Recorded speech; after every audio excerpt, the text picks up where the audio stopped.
take the horrific injury to Ryan Shazier, and look, I mean, I'm with everybody else when you say that football is secondary to his health, and him getting positive prognosis from doctors. But I mean, if we're going to look at the football aspect of it, certainly that is an injury. I would expect that it's going to keep him out for the rest of the season. I mean, I would be stunned if he played football again this year. That's their defensive leader. That's their best defensive player. He's a do-it-all linebacker, flies all over the field, creates havoc, and makes a ton of tackles and creates turnovers. That's a huge loss to them. Now, offensively, I think they can beat the New England if they can get New England at home in the playoffs. They'll get them in 2 weeks. Gronk will be back from suspension. You have to assume Le'Veon Bell, Antonio Brown, all those guys ready for that game. Maybe even looking ahead if they have to play the Ravens. It just feels like it is an uphill battle for Pittsburgh at this point, given how New England is sort of coming together and given how Pittsburgh hadn't played perfectly, hadn't really got it going, more than like 8 quarters at a time, and now is dealing with some injuries and a much more physical schedule than the Patriots have. Is that the end of Marvin Lewis? No, January 1st probably will be.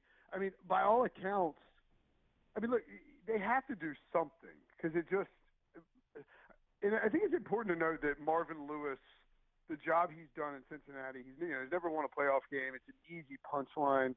But, man, the Bengals were a laughingstock and a major league joke before Marvin Lewis got there and turned them into a consistent, at least playoff contender. And I think the cycle has run its course. I think their ceiling is, the ceiling was not the roof in this case, and it's been reached. And Marvin probably needs to move on, and they need to find somebody else. They've taken a lot of hits in terms of losing good coaches because Marvin was there. The good coaches that he found from his tree. Jay Gruden, who's doing a good job in Washington despite the injuries. Mike Zimmer, who has the number 1 seed in the NFC. The Hugh Jackson people like, I guess. I don't know. But, I think the move, and Jason Lockenfor has reported this a bunch, and Pete Prisco pointed out on our Pick Six podcast, which you can subscribe to on iTunes, me, Prisco, Lockenfor, and Nick Costos, great stuff, that the probable move here is Marvin doesn't get fired, but instead is sort of retired into a front office type of position. And, then they go out and figure out who they want to hire, whether it's bringing Hugh Jackson from Cleveland back in or whether it's promoting Paul Gunther, something like that. It just seems like it's time for the Bengals to make some sort of change. Will Brinson, senior NFL writer, CBSSports.com, joins us this morning. During last night's game, you tweeted that the biggest problem for the NFL is the accountability or lack thereof within the NFL officiating office. Why is that such an issue? So we had Dean Blandino move on from the NFL VP of officiating office to Fox Sports this offseason, and the result was a scramble by the league office to replace him with Alberto Riveron, who did a nice job in his press conference and who has he has a lot of history in the NFL office. I mean, he's been there for a while. He's a sensible candidate to replace Blandino. But here's the issue. These guys are sitting in front of a bank of television for 10 to 12 hours on a Sunday watching football, not unlike many adult males around the country. The difference is they're being paid to monitor these games for replay situations and to monitor these games for disciplinary situations. And they are doing a horrific job, DA, of being anything resembling consistent when it comes to how they're meting out discipline in games. And this actually isn't new with respect to Riveron. Blandino had problems with it too, I think. But you see what's happening with this lack of consistency. I mean, A.J. Green and Jalen Ramsey throw punches, and they're both ejected. On the same day, Mike Evans tackles Marshawn Lattimore and not ejected but later suspended.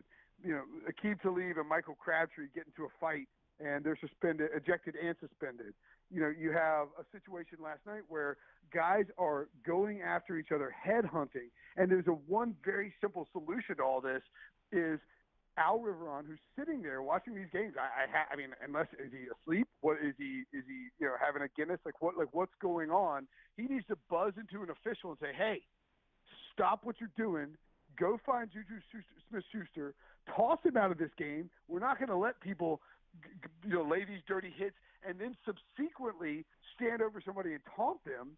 The same thing with Gronk on Sunday. Like, stop the Patriots-Bills game, go find the official, buzz into him and say, hey, throw Gronk out of the game. And the problem is the perception becomes publicly that the NFL allows this to happen, even though the NFL is later going to go back and suspend people and punish people. But it doesn't matter. If you're not delivering some in-game consequences, more than a 15-yard flag and more than a fine after the game, you're not going to stop people from engaging in these dirty type of hits and these questionable behavior that puts player safety at risk.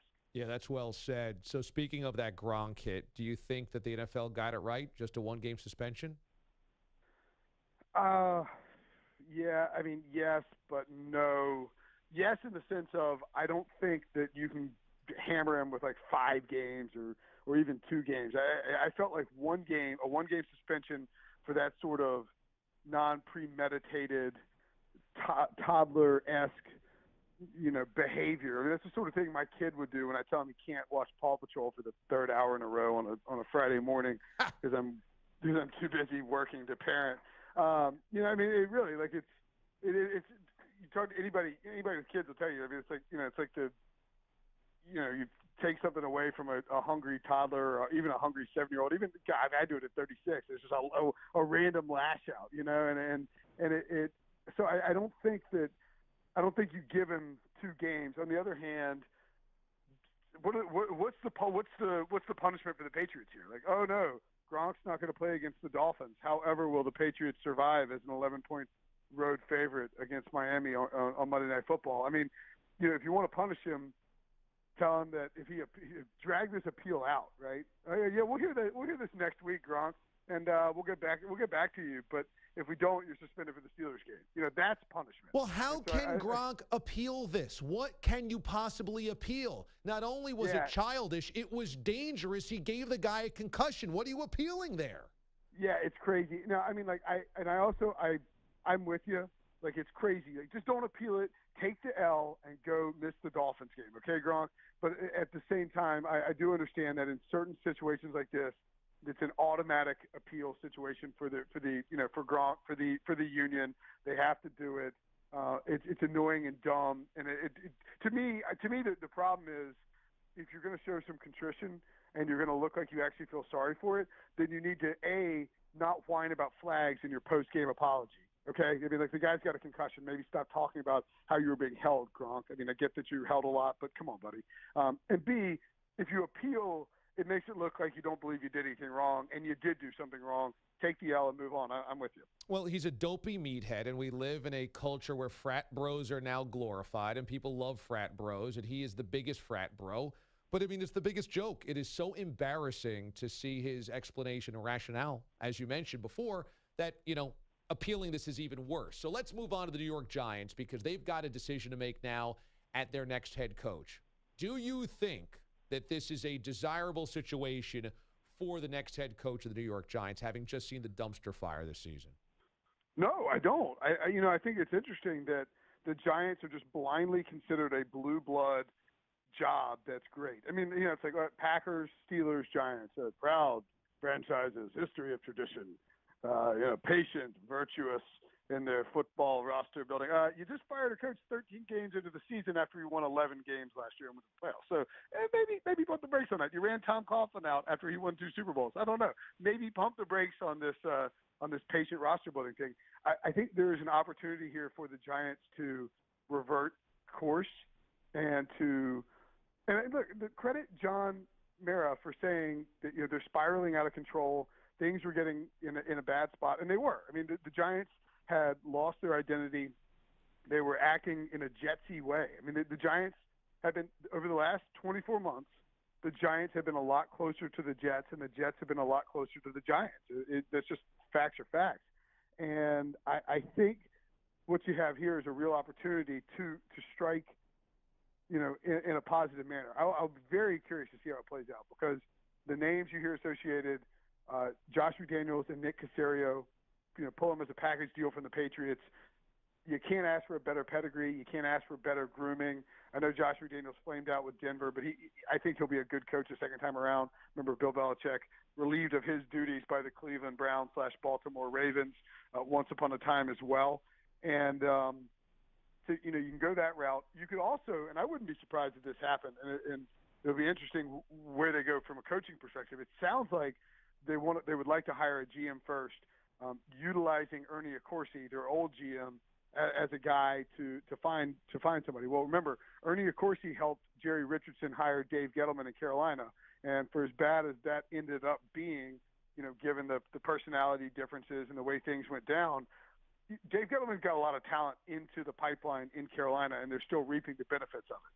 So I wouldn't be stunned if Gettleman, who was the director of pro personnel with the Giants before he took the Carolina job, ended up being a guy that they brought back in New York. That gives you a little bit of transition. It would allow you to potentially, open up a situation where Eli Manning stays on, maybe put some talent around, and maybe keep making a little bit of a run here with this semi-nucleus they have. And if you did that, I think you could get a coach in there who maybe works with Eli, works with Gettleman, get on the same page. I don't know. I don't mind that route, but I do think that this job is, when you look at the situation they have from a cap space perspective and a young talent perspective and a quarterback perspective, it's not the best job in the world. Like if the Eagles opened up right now and the Giants were open at the same time, the Eagles would be a vastly superior job because of all the young talent that they have on the roster, and the Giants are in an opposite position. They have Odell Beckham not under contract. Landon Collins not under contract. They signed a bunch of older dudes in free agency 2 years ago. Eli Manning coming to the end of his run, and you have a tricky situation with him and his contract. It's just not a great job as much as the sort of history tells us it should be. Will Brinson, senior NFL writer. Follow him on Twitter at Will Brinson. Read him at CBSSports.com and on the app, the CBS Sports app. Will, it's always good to catch up, brother. Thanks so much. All right, buddy. Take it easy, man. Will Brinson joining us, talking NFL here on CBS Sports Radio.